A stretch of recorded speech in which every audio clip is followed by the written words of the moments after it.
En aquel tiempo, cuando llegó Jesús a la región de Cesarea de Filipo, hizo esta pregunta a sus discípulos: ¿Quién dice la gente que es el Hijo del Hombre? Ellos le respondieron: unos dicen que eres Juan el Bautista, otros que Elías, otros que Jeremías o alguno de los profetas. Luego les preguntó: ¿y ustedes quién dicen que soy yo?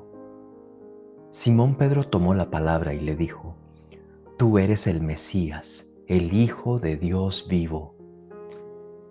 Entonces Jesús le dijo: Dichoso tú, Simón, hijo de Juan, porque esto no te lo ha revelado ningún hombre, sino mi Padre que está en los cielos. Y yo te digo a ti que tú eres Pedro, y sobre esta piedra edificaré mi iglesia. Los poderes del infierno no prevalecerán sobre ella. Yo te daré las llaves del reino de los cielos.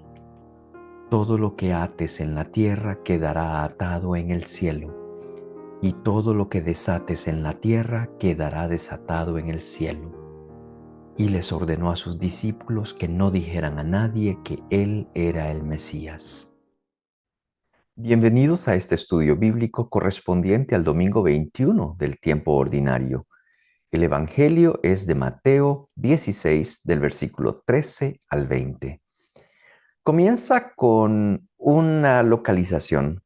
Se nos dice que está en Cesarea de Filipo. Hay otra Cesarea que es marítima, está por el mar Mediterráneo, es por Tiro y Sidón. Pero esta está al norte, la parte más norte de Israel. Allí hubo un palacio antes y allí se dio algo que lo leemos en la primera lectura, con Sebna y luego Eliacín, que en otras traducciones es Eliahim. En todo caso, es importante lo que le pasó a uno porque allí se confirmará que Pedro será también un portavoz, portavoz de Dios, portavoz de buenas noticias.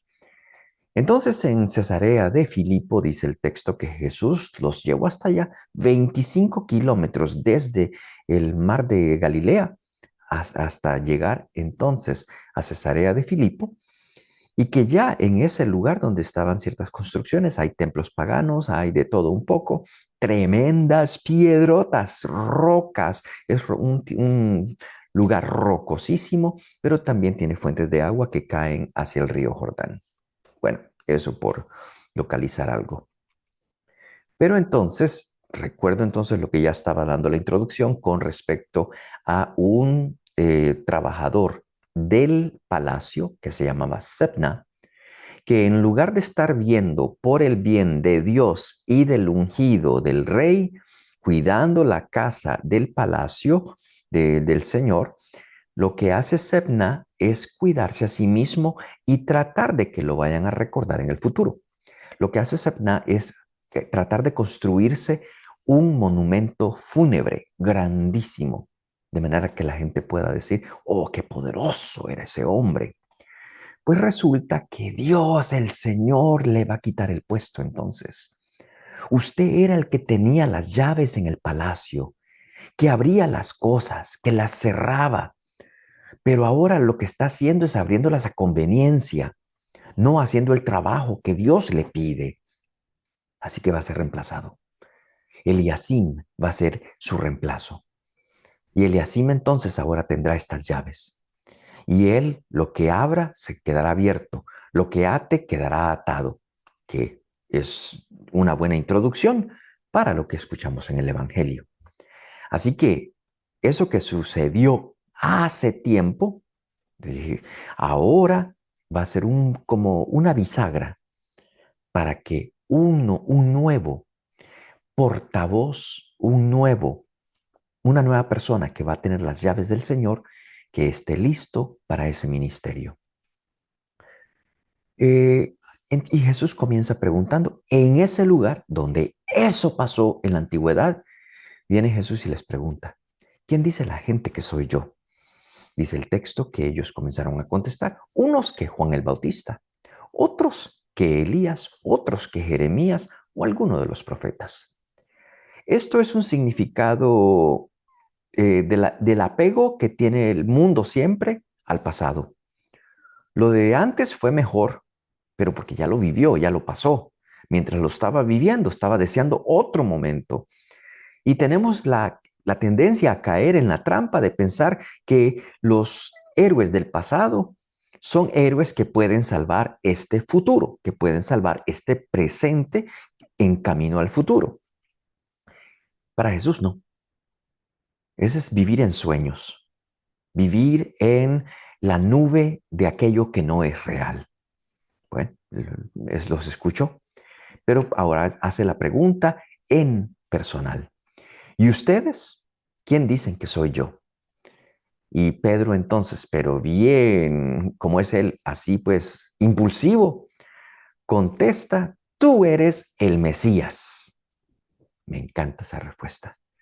El Mesías es aquellos que ellos esperaban justamente para una liberación. Ellos esperaban que iba a ser un héroe que iba a venir a liberar a Israel de todos los poderes extranjeros, porque ellos estaban siendo oprimidos desde mucho tiempo por imperios. Pero eso es una parte política. Pero lo que Dios quiere hacer en ti es algo mucho más grande en esa liberación. Y entonces, el pensar que ese Mesías puede ser solamente político es reducirlo. Mire a Jesús. No se metió con nada que tenía que ver con Herodes o con Pilato.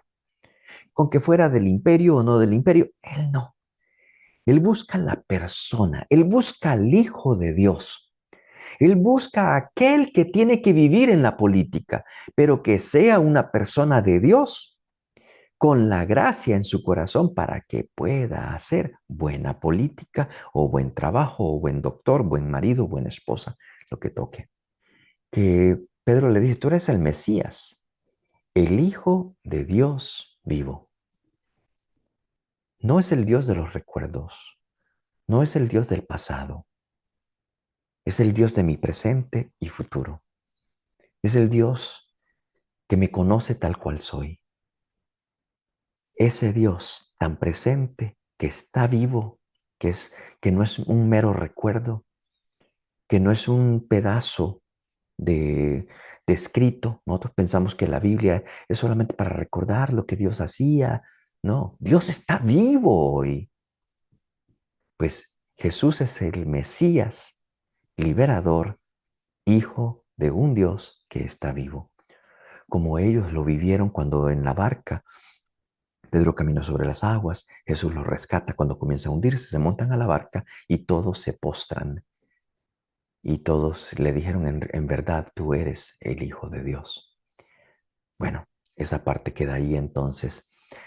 Jesús entonces le contesta, le dice, dichoso tú, esta es una bienaventuranza, bienaventurado tú, Pedro, bienaventurado tú, Simón, no le dice Pedro en esta, bienaventurado tú, Simón, hijo de Juan, porque esto no te lo ha revelado ningún hombre, esto no viene de los seres humanos, esto es una revelación de Dios.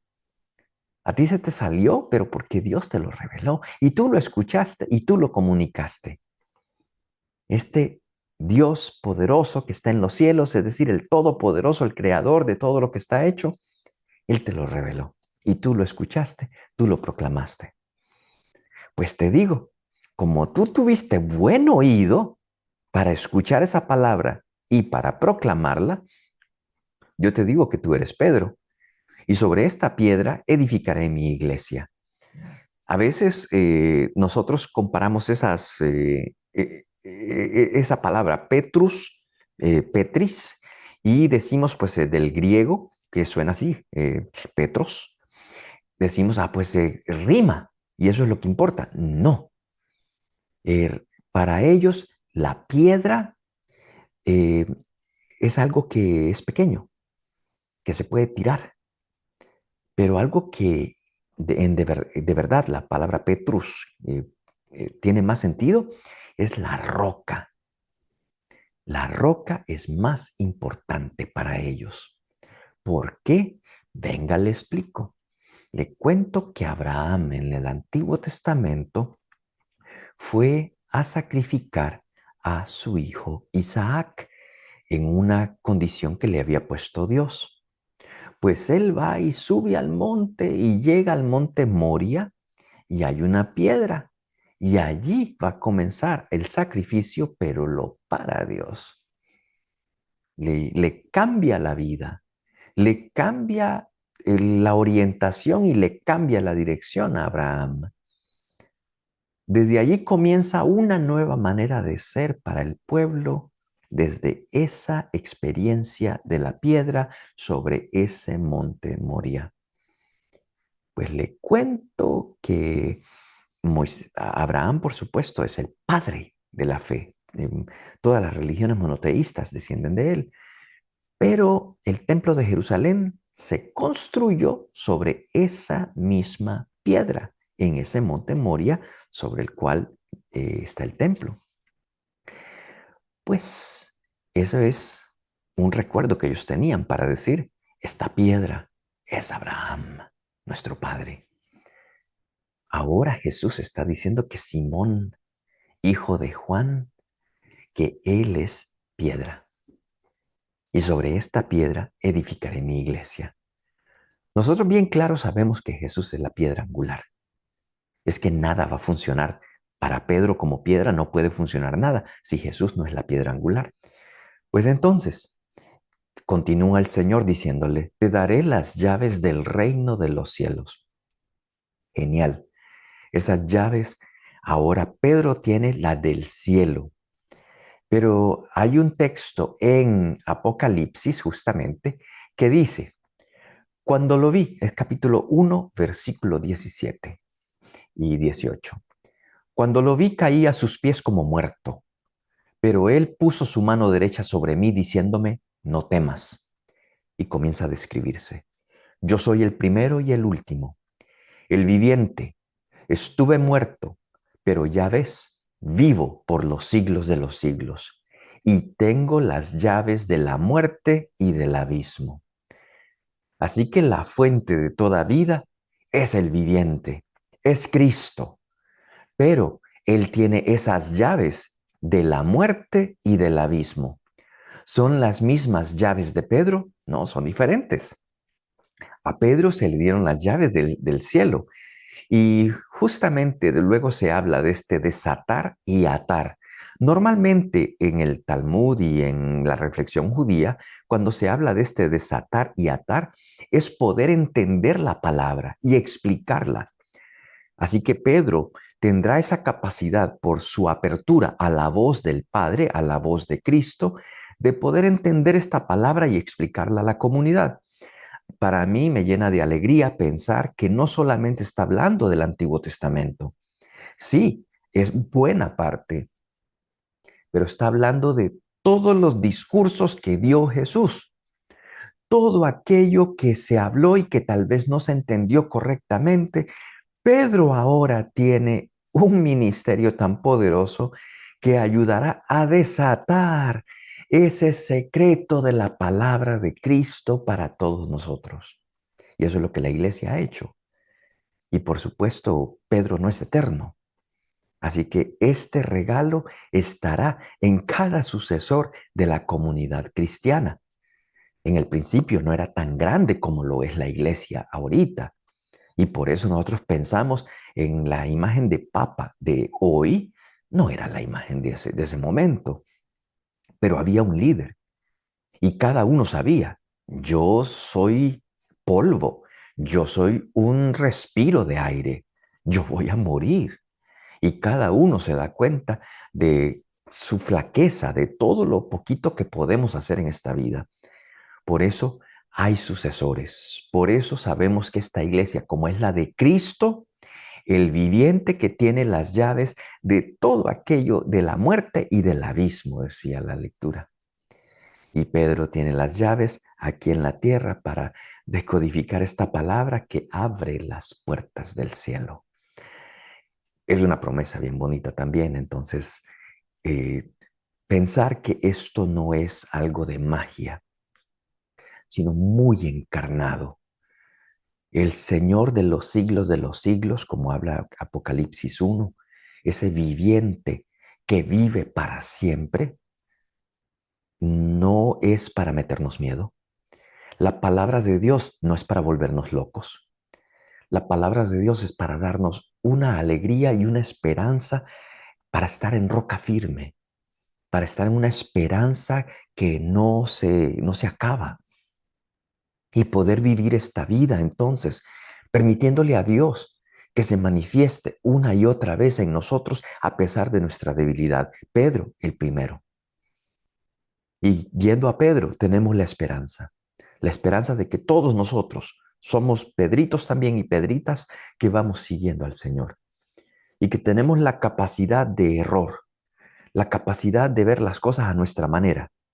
Pedro la tendrá muy seguido después de esto, pero también Pedro tendrá la capacidad de esa palabra de Dios. Revise los Hechos de los Apóstoles, cuando Pedro le dijo al paralítico que le pidió dinero: no tengo ni oro ni plata, pero lo que tengo te doy en el nombre de Jesús, el nombre de Jesucristo. Levántate y anda. ¿Cuándo hizo eso Pedro antes? Bendito, bienaventurado eres tú, Pedro, porque eso en ese momento no te lo reveló una persona humana, te lo reveló mi Padre. Y tú diste la bendición porque tenías el corazón y el oído abierto.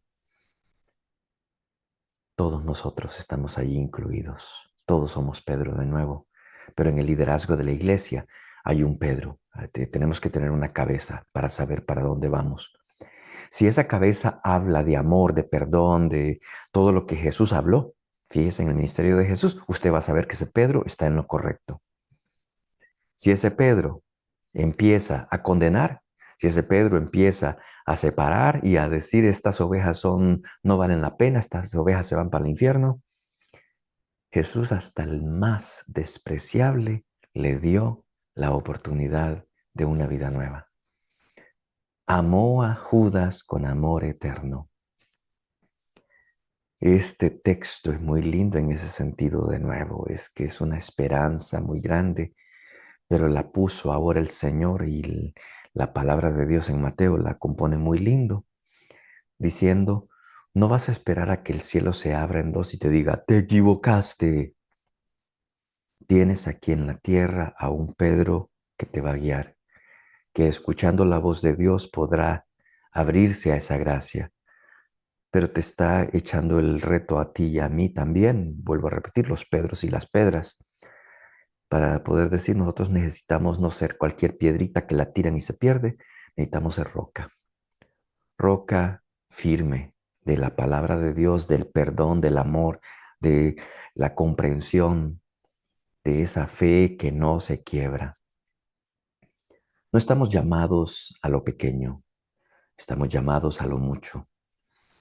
Cada uno, ¿de dónde saliste? Tu papá y tu mamá, tu familia, el pedacito de tierra de donde saliste.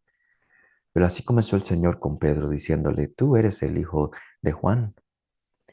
Pero Pedro, hijo de Juan, esto no te lo reveló algo de la tierra. No te lo reveló tu familia ni el pedacito de tu tierra.